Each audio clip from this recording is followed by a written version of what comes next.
तनन को कौन नहीं जानता, लेकिन यह बात बहुत कम लोग जानते हैं कि यह जो नन थी यह रियल लाइफ में एग्जिस्ट करती थी।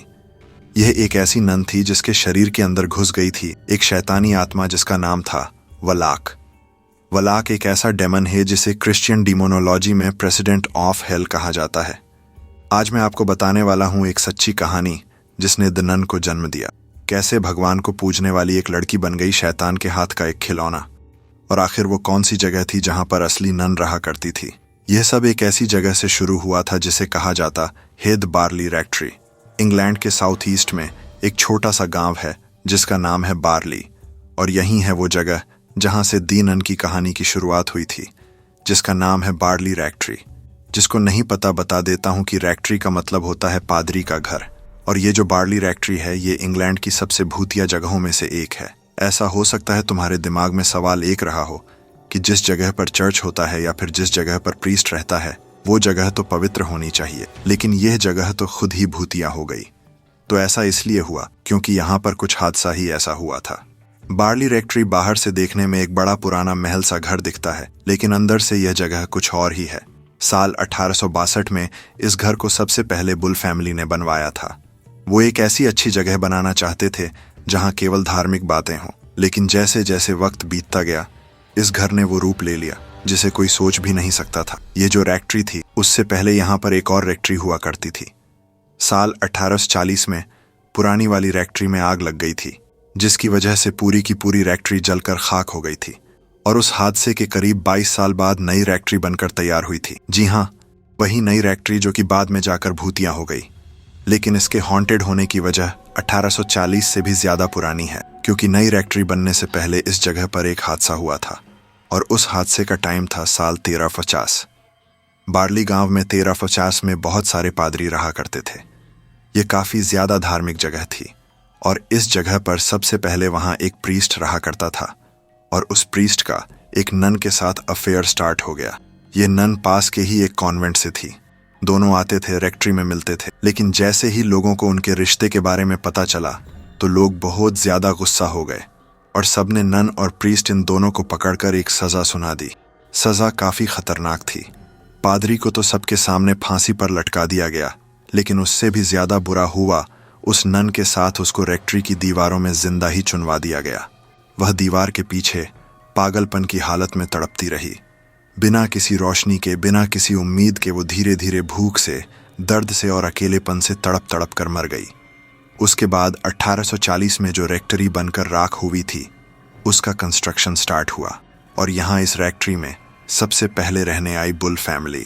बुल फैमिली जब रहने आई तो उनके साथ होने लगी यहाँ पर अजीब घटनाएं, क्योंकि उस फैमिली को थोड़ी पता था कि यहाँ जिस रेक्ट्री में वह रह रहे हैं उसकी दीवारों में एक नन को जिंदा चुनवा दिया गया था। यह जगह इतनी ज्यादा भूतिया होने लगी थी कि यहाँ पर हर किसी के साथ बहुत अजीब घटनाएं घटने लगी थीं।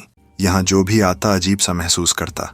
कभी किसी को चलने की आवाज सुनाई देती, कभी किसी को ऐसा लगता कि कोई उन पर नजर रख रहा है या कोई उनके पास खड़ा हुआ है। कुछ लोगों को अजीबोगरीब साए दिखते थे। बहुत टाइम तक तो लोगों ने इन सारी चीजों पर यकीन नहीं किया। सबको लगा कि शायद यह मन का वहम हो सकता है, लेकिन असली डर की शुरुआत हुई 2 साल बाद। ये जो रेक्ट्री थी ये स्कूल के बच्चों की बड़ी फेवरेट जगह बन चुकी थी। बच्चे शाम को यहाँ पर आते थे, खेलते थे, क्योंकि यहाँ पर बढ़िया गार्डन था, बहुत सारे हॉलवेज थे, सीढ़ियाँ थीं, और कोई इनको रोकता नहीं था, क्योंकि प्रीस्ट अपने धार्मिक कामों में लगे रहते थे।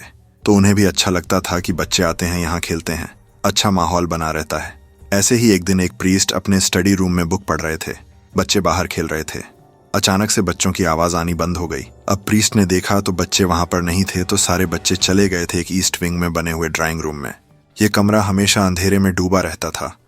अब पता नहीं बच्चों ने ऐसा क्या देखा, लेकिन इतना जरूर पता चला कि कमरे के कोने में एक वार्डरोब के पास उन बच्चों को एक फिगर दिखाई दी जो धीरे धीरे चल रहा था, जैसे कि कोई परछाई हो। वो देखने के बाद बच्चे डर की वजह से वहीं जम गए। वह एक औरत थी। वो वार्डरोब के सामने चलते चलते अचानक से रुक गई। वो धीरे धीरे उन बच्चों की तरफ बढ़ने लगी। जब वो बहुत पास आ गई तो बच्चों ने देखा कि वो कोई साया नहीं था, बल्कि वो एक बहुत बूढ़ी औरत थी। एक ऐसी बूढ़ी औरत जिसने शायद सदियों से खाना नहीं खाया था। वो एक स्केलेटन जैसी हो गई थी। बच्चों ने चीख कर उस ड्राइंग रूम से भागना शुरू कर दिया। तब तक प्रीस्ट भी वहां पर आ चुके थे। उन्होंने बच्चों को पूछा तो बच्चों ने उन्हें सब बताया, लेकिन प्रीस्ट को उनकी बातों पर यकीन नहीं हुआ। उन्होंने उस कमरे में जाकर देखा, वहां पर बस खामोशी थी, एक ठंडी खामोशी। तो प्रीस्ट ने उन बच्चों को समझाने की कोशिश की, लेकिन उस घटना के बाद बच्चों ने वहां पर आना बंद कर दिया। समय बीतता गया, प्रीस्ट भी उस घटना के बारे में भूल गए। उन्होंने शांति से अपना जीवन उस रेक्ट्री में गुजार दिया। करीब 40 साल तक उन्हें वहां पर कुछ नहीं दिखाई दिया। वो मान चुके थे कि शायद वो जो कुछ भी हुआ था एक मन का वहम था। अब समय आ गया जब वह प्रीस्ट रिटायर होने वाले थे, और जिस वीक वो रिटायर होने वाले थे उसी वीक में कुछ खतरनाक हो गया। एक शाम को वो अपने स्टडी रूम में बैठे थे, हर रोज की तरह एक बुक पढ़ रहे थे। तभी अचानक से एक आवाज आई, लेकिन इस बार ये आवाज घर के अंदर से नहीं आई, ये आवाज बाहर से आई थी। वो तेजी से उठे, उन्होंने खिड़की से बाहर देखा। चारों तरफ खामोशी थी, लेकिन हवा कुछ कह रही थी, ऐसा कुछ जो उन्होंने शायद 40 साल पहले भी महसूस किया था। वो नीचे गए कोर्टयार्ड में, तो वहां की घनी झाड़ियों में उन्हें कुछ अजीब सा महसूस हुआ। वह आगे जब गए तो उन्हें दिखाई दिया एक औरत का साया, बिल्कुल वैसा ही जैसा उन बच्चों ने 40 साल पहले बताया था। एक लंबी सी व्हाइट कलर की नन वाली ड्रेस पहने एक औरत जो काफी बूढ़ी थी, काफी डरावनी थी। वो गार्डन में एकदम शांत खड़ी थी। प्रीस्ट को जैसे ही अपनी आंखों पर यकीन आता, वह हवा में धुएं की तरह गायब हो गई, जैसे कि वहां पर शायद कुछ था ही नहीं। और फिर शुरू हो गई वह कहानी जिसे लोग आज भी कहते हैं, the return of barley nun. अब ये जो प्रीस्ट थे जिन्होंने साया देखा था, ये रिटायर हो गए और वहां से चले गए। उसके बाद यहाँ पर एक नई फैमिली रहने आई, जिसमें थे रेवरेंड गिया स्मिथ और उनकी पत्नी माइबेल। शुरुआत में सब कुछ ठीक था, लेकिन फिर वही सब घटनाएं होने लगी। एक दिन माइबेल घर की सफाई कर रही थी, तो वह ईस्ट विंग में बने हुए एक पुराने ड्राइंग रूम में पहुंची।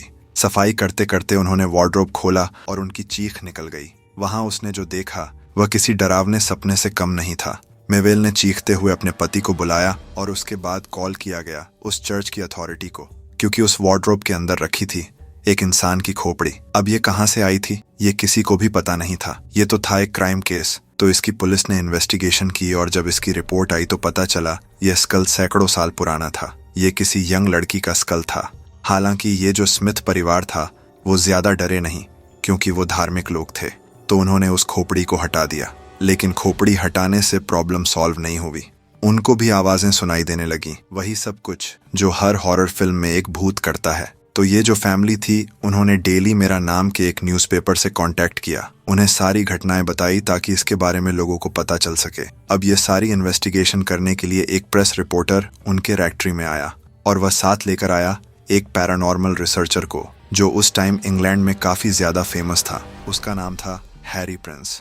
अब हैरी प्रिंस ने जैसे ही इस जगह का दौरा किया तो वह समझ गए कि यहाँ पर कुछ तो गड़बड़ है। अब हैरी ने सुझाव दिया कि यहाँ पर जो आत्मा है वह काफी टाइम से है, तो उस आत्मा को हटाने से बेहतर है कि तुम ही यहाँ चले जाओ। फिर भी 3 साल तक स्मिथ फैमिली वहां पर रही, लेकिन वो सरवाइव नहीं कर पाए। अब जैसे ही वह लोग इस रेक्ट्री को छोड़कर गए, यहाँ पर आई फॉस्टर फैमिली रहने के लिए। उसमें 2 लोग थे, लायनल और मरियन फॉस्टर। ये जब रहने आए तो इनके हाथ से एक लालटेन गिरी, जिसकी वजह से रेक्ट्री में आग लग गई।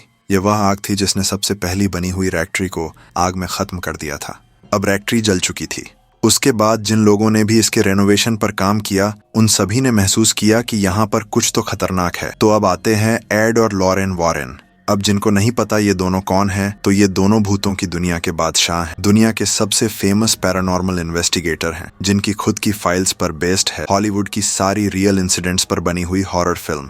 एड और लॉरेन वॉरेन ने इसकी इन्वेस्टिगेशन की। जब यहाँ के इतिहास के बारे में उन्होंने पता लगाया तो वह समझ गए कि यहाँ पर जो नन की लाश गड़ी हुई है उसकी वजह से ही यह सारी घटनाएं हो रही हैं। और सिर्फ वह नन नहीं, यहाँ पर और भी शैतानी शक्तियां इकट्ठी हो चुकी हैं, क्योंकि इस रेक्ट्री का इतिहास इतना कोई अच्छा नहीं रहा है। यहाँ पर बहुत ज्यादा बुरी एनर्जी आ चुकी है, और इसीलिए आज भी यह जगह इंग्लैंड की मोस्ट हॉन्टेड जगहों में से एक मानी जाती है। एड और लॉरेन ने इस इलाके के उस चर्च के आसपास के इलाकों का पूरा दौरा किया। जो भी रिचुअल्स वगैरह करने पड़ते हैं वह प्रोसेस को उन्होंने पूरा किया, और फिर उनके हिसाब से नन की आत्मा को मुक्ति भी दे दी गई, क्योंकि उसके बाद उस फैक्ट्री में कभी कोई रहने की हिम्मत कर पाया, और न ही ऐसी कोई पैरानॉर्मल एक्टिविटी देखी गई। आज भी बहुत सारे इन्वेस्टिगेटर वहां पर जाते हैं, किसी को वहां पर कुछ मिले या ना मिले, लेकिन द नन मूवी बनाने वालों को इस पूरी घटना से एक मूवी का आइडिया जरूर मिल गया। उन्होंने एड और लॉरेंस की जो फाइल थी इस केस से रिलेटेड, उससे बेस्ड एक कैरेक्टर डेवलप किया जो था द नन का।